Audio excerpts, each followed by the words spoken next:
संजय कुमार।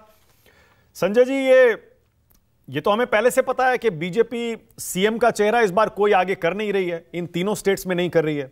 हालांकि शिवराज सिंह चौहान को माना जाता है कि वो चेहरा है क्योंकि वो प्रचार में आगे हैं। असेंबली के इलेक्शन में चेहरा न घोषित करना क्या नुकसानदायक हो सकता है क्या संजय जी? क्या लोग देखते हैं कि सीएम कौन बनेगा, जैसे देश में पीएम देखते हैं?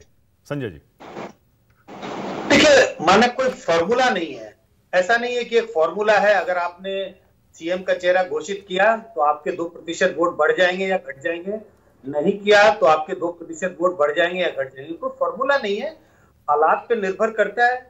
अगर कोई सिटिंग सीएम है जो बहुत पॉपुलर है और आप उनके चेहरे को घोषित करते हैं तो वो पार्टी के लिए वोट इकट्ठा करते हैं। इसका रिवर्स भी होता है, अगर कोई सीएम है जिनकी पॉपुलैरिटी नहीं है और पार्टी फिर भी उनके चेहरे को सामने लाती है तो उसका नुकसान होता है। आप कई राज्यों के उदाहरण देखें तो ऐसा आपको देखने को मिलेगा। तो अगर आप बीजेपी के कंटेक्स्ट में देख रहे हैं, बीजेपी ने क्यों, अगर हम मध्य प्रदेश की बात करें, और मध्य प्रदेश में बीजेपी ने अभी तक शायद ये निर्णय लिया है कि वो सीएम के चेहरे को घोषित नहीं करेंगे। शायद इस बात का आभास होगा कि शिवराज सिंह चौहान की छवि उतनी अच्छी नहीं है जितनी वो समझते हैं होनी चाहिए एक सिटिंग चीफ मिनिस्टर की। अगर आप राजस्थान की बात करें तो राजस्थान में कोई सिटिंग सीएम नहीं है उनका, पार्टी विपक्ष में है और तमाम गुटबाजियां है पार्टी के अंदर में।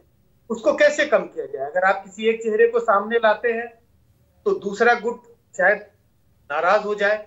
ऐसी स्थिति में पार्टी के लिए सबसे अच्छी स्थिति यही है, आप सीएम के चेहरे को घोषित ना करें, आगे ना करें, और जो सबसे बड़ा उनके लिए चेहरा है प्रधानमंत्री मोदी के चेहरे पर आप चुनाव लड़े। मुझे लगता है बीजेपी यही स्ट्रैटेजी अपना रही है तीनों राज्यों में जिसका आप जिक्र करते हैं। ठीक है, तो फिर सांसदों और केंद्रीय मंत्रियों को उतारना संजय जी, क्या वो मजबूरी है या फिर उसमें भी एक स्ट्रैटेजी है?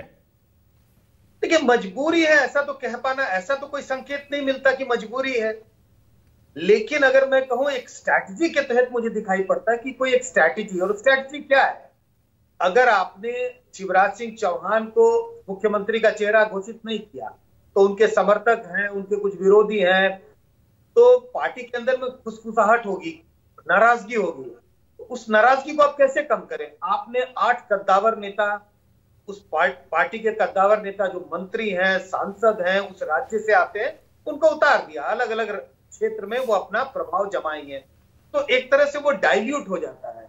जो अगर इसकी संभावना होती कि पार्टी के कार्यकर्ताओं में नाराजगी होगी, वो डाइल्यूट हो जाता है क्योंकि ये पार्टी के कार्यकर्ता इन सब 7-8 के साथ मिलकर काम करने लगे। तो स्ट्रैटेजी के तहत मैं कहूंगा स्ट्रैटेजी है, मजबूरी तो मैं नहीं कहूंगा कि ये पार्टी की मजबूरी है। ओके।